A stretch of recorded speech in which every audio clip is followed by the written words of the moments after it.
اس کی آواز اب نرم ہو گئی، جیسے وہ کسی ڈرے ہوئے بچے کو سمجھا رہا ہو۔ اس نے فجر کو تھوڑا سا خود سے الگ کیا، مگر اس کے بازو تھامے رکھے تاکہ وہ بھاگ نہ سکے۔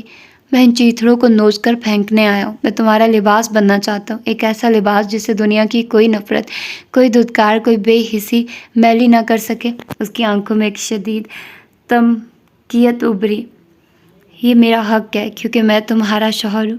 میاں بیوی ایک دوسرے کا لباس ہے، زینت اور وقار۔ القرآن۔ میرا حق ہے کہ میں تمہیں اس اذیت سے آزاد کراؤں جو تم نے خود پر مسلط کر رکھی ہے۔ تمہارے اس خپتی دماغ کو یہ قبول کرنا ہوگا، چاہے اس میں کتنا ہی وقت لگ جائے۔ فجر کا پورا وجود کانپ رہا تھا۔ اس کا ذہن جو ہر چیز کا تجزیہ کرتا تھا آج مفلوج تھا۔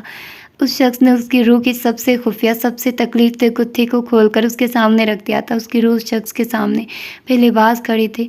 میں وہ آئینہ بننے آیا ہوں جو تمہیں تمہاری اصلیت دکھائے، جو تمہیں بتائے کہ تم چیتڑوں میں لپٹی ہوئی بدصورت نہیں، تم تنہا رہی ہو، ملعون نہیں۔ تمہارے اندر جو ہے وہ نفرت نہیں، وہ ناقابل بیان درد ہے۔ تم پر کوئی برا سایہ نہیں ہے۔ اس نے آخری جملہ کہتے ہوئے اس سے مکمل طور پر آزاد کر دیا۔ فجر ساکت کھڑی رہی، اس کا جسم کانپ رہا تھا، وہ روئی نہیں، اس نے سر نہیں جھکایا، مگر اس کی آنکھوں میں ایک ایسی شکست تھی جو کسی جنگ کے ہارنے پر نہیں بلکہ جنگ کی حقیقت سمجھ آ جانے پر طاری ہوتی ہے۔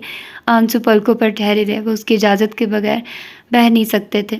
وہ اب لڑ نہیں رہی تھی بلکہ اس نے ہتھیار بھی نہیں ڈالے تھے، وہ بس وہاں کھڑی تھی اپنی چیتڑوں میں لپٹی روح کے ساتھ، اور ایک شخص اس کے سامنے کھڑا تھا جو ان تمام چیتڑوں کے پار اس کا اصل چہرہ دیکھ چکا تھا۔ وہ کئی لمحے اسے دیکھتی رہی، وضو کیے چہرے کے ساتھ وہ شخص کتنا پرسکون دکھائی دے رہا تھا۔ اس نے اپنے گلے میں اٹکے آنسوؤں کے گولے کو نگلنا چاہا مگر ناکام رہی۔ وہ نم آنکھوں سے اسے دیکھ رہی تھی۔ یہی تو وہ چاہتی تھی کہ کوئی تو ہو جو اس کے کرب کو دیکھ سکے، جو اس کی روح کی چیتڑوں کو دیکھ سکے، جو اس کا لباس بنے، اور اس شخص کو اللہ نے اس کا لباس بنایا تھا۔ اصل سے محبت اور اس سے شادی اس کا پلان تھا، اس کا خواب تھا، مگر سامنے کھڑا وہ قطعی آنکھوں والا شخص اللہ کی طرف سے تھا۔ یہ اس کا پلان نہیں تھا، یہ اللہ کا کن تھا جو فیکن ہو چکا تھا۔ وہ اس سے مزید کتنا بھاگ سکتی تھی؟ وہ اللہ کے منصوبے سے کتنا بھاگ سکتی تھی؟ اللہ کے منصوبوں سے کوئی بھاگ پایا ہے؟ وہ کچھ کہنا چاہتی تھی، شاید اپنی صفائی میں کوئی بودھی دلیل، تاکہ اس کا بھرم قائم رہ سکے، اس کی روح چیتڑوں میں ہی لپٹی رہے، مگر لب لرز کر رہ گئے۔ وہ کئی بار کہہ چکا تھا وہ صرف اس کا تھا، وہ اس کے لیے 7 سمندر پار کر کے اپنے چہرے پر نشان لے کر آیا تھا، وہ اس کے سامنے کھڑا تھا، وہ ولیم جوزف عرف ولی اورنگزیب اللہ کی طرف سے اس کے لیے انعام تھا، تو کیا وہ اسے ٹھکرا دیتی؟ اللہ کے انعاموں کو ٹھکرایا جاتا ہے بھلا؟ ایک لمحہ گزرا، دوسرا، اور پھر تیسرا۔ اس نے آگے بڑھ کر دھیرے سے ولی کے سینے پر سر رکھ دیا۔ ضبط کے باعث رکے آنسو بہہ نکلے، ہاتھ پہلو میں گرے رہے۔ اب وہ رو رہی تھی، بے آواز سسکیاں۔ اس کے آنسو سے ولی کی شرٹ بھیگنے لگی، اس کے چیتڑوں میں لپٹی روح کا کرب آج باہر نکل آیا تھا۔ اس کی بے آواز سسکیوں میں ایسی کراہیں تھیں جو کبھی کسی نے نہیں سنی ہوں گی۔ ولی نے اسے رونے دیا اور پھر دھیرے سے اپنا حصار اس کے گرد قائم کر لیا، تھوڑی اس کے سر پر ٹکا دی۔ یہ عورت نہ ہوتی تو وہ کبھی اپنی پہچان نہ ڈھونڈ پاتا، وہ ہمیشہ بھٹکتا ہی رہتا۔ فجر معراج اسے دنیا کی ہر شے سے قیمتی تھی۔ پتہ نہیں کتنے لمحے گزر گئے۔ مجھے تم سے نفرت ہے، اس کی زکام زدہ آواز ابھری۔ خیر ہے، محبت میں کر لوں گا، وہ ہولے سے مسکرایا، حصار مزید تنگ کر لیا۔ مجھے تم سے بہت زیادہ نفرت ہے، اس کی آواز بامشکل کانوں تک پہنچی۔ میں بہت زیادہ محبت کر لوں گا، اس کے سر کو ہولے سے سلایا۔ مجھے تم سے ساری دنیا کی نفرت ہے، اس بار آواز تیز تھی۔ میں ساری دنیا کی محبت کر لوں گا، اس بار تھوڑی اٹھا کر اس کے سر پہ اپنے لب رکھ دیے۔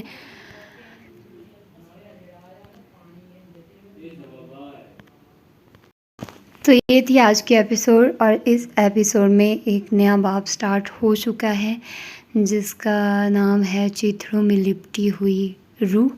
اور پھر ہم بات کریں گے کہ جیسے وہ ساری تقریب ابھی ہو رہی ہوتی ہے اور پھر اس میں ولی پیانو بجاتا ہے اور پھر رئیس اس کو دیکھ رہا ہوتا ہے، وہ ولی کو دیکھ رہی ہوتی ہے، اور جب ولی کی نظر رئیس پر پڑتی ہے تو اس کو تھوڑا عجیب سا لگتا ہے، تو دن وہ نامحسوس طریقے سے درمیان میں آ جاتا ہے۔ اب مجھے سمجھ نہیں آ رہی رئیس صاحب کی، اگر وہ تم سے 17 سال چھوٹی ہے تو تم اتنا کیوں وہ ہو رہے ہو کہ تھوڑا مطلب اتنا بے قابو ہو رہے ہو تم کہ تمہاری آنکھیں تمہارے کنٹرول میں نہیں ہیں، تمہارے ایموشنز کنٹرول میں نہیں پڑ رہے۔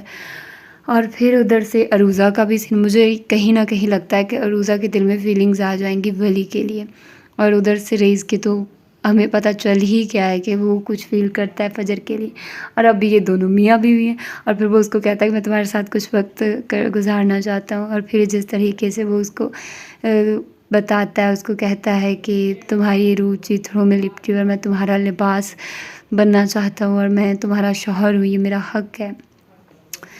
اور پھر وہ اس کے جب سینے سے لگتی ہے اور پھر وہ اس کو بولتی ہے کہ میں تم سے نفرت کرتی ہوں، تو جب وہ کتنے کیوٹلی وے سے اس کو بتاتا ہے سارا کچھ یہ وہ، تو یہ ایٹ اے ٹائم اچھا بھی ہے اور تھوڑا سا مطلب اس طرح سے فیل ہوتا ہے کہ پتہ نہیں آگے کیا ہوگا، ان دونوں کو کچھ ہو نہ جائے، بچھڑ ہی نہ جائے، کیونکہ ابھی تو ان کا یہی سینیریو چل رہا ہے نا کہ وہ اس کو پسند بھی کرنے لگی اور وہ بھی اس کو پسند کرتا ہے، دونوں ایک دوسرے کو پسند کرتے ہیں، اور پھر اس کو بتا دیتے پتہ نہیں اب اس کی ماں کا کیا سین ہے، وہ کہہ رہی ہے کہ کچھ دن اب یہ سکون سے رہ لے، پھر پتہ نہیں کیا ہوگا، مطلب کچھ سمجھ نہیں آ رہی کہ آگے ہونا کیا ہے اور آگے کس طرح کی سٹوری بنے گی۔ تو آج کی اس ایپیسوڈ میں اتنا ہی، تو آپ لوگ اپنا بتائیے، اور ہاں میں نے ایک نیا ناول سٹارٹ کیا ہے ماہ ملکہ، جو کہ آپ لوگوں کو 3-4 دن بعد ملے گا، اور شارٹ ناولز آپ لوگوں کو فار ایور بک ہیون پر مل جائیں گے، وہاں پر میں شارٹ ناولز اپلوڈ کر رہی ہوں، مطلب ایک ایپیسوڈ میں جو ناولز آتے ہیں وہ میں وہاں پر اپلوڈ کر رہی ہوں، تو وہاں پر آپ لوگ جا کر سن سکتے ہیں، بہت مزے کے ناولز ہیں، شارٹ ناولز،